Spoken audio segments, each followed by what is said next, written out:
চতুর্থ স্ত্রীকে না জানিয়ে ১.৫ মাস আগে পঞ্চম বিয়ে করেন পেশায় দিনমজুর মোহাম্মদ আলাউদ্দিন। এরই জেরে শনিবার দিনভর ঝগড়ার পর রাত ২টার দিকে ঘুমন্ত স্বামীকে দা দিয়ে কুপিয়ে হত্যা করেন স্ত্রী নূরজাহান। সে ছিল তার চতুর্থ স্ত্রী। তার মতে সে পঞ্চম বিয়ে করে। পঞ্চম বিয়েকে কেন্দ্র করে তাদের মধ্যে কথা কাটাকাটি পর্যায়ে একসাথে ঘুমিয়ে পড়েন। রাতের বেলা দা দিয়ে তার স্বামীকে ঘাড়ে ৩টি কোপ এবং হাতে কোপ দিয়ে মোট 5টি জখম করে। হত্যার পর স্বামীর লাশের পাশেই বসে থাকা নূরজাহানকে ঘটনাস্থল থেকে আটক করে পুলিশ। সংবাদ পাওয়ার সাথে সাথে এলাকার লোকজন জানার পরে আমাদেরকে জানান।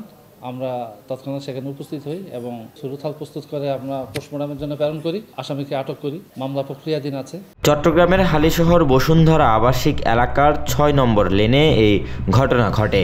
৩৪ বছর বয়সী আলাউদ্দিনের বাড়ি নোয়াখালীর সোনাইমুড়ি। এর আগের ৩ স্ত্রীকে তালাক দিয়েছিলেন তিনি।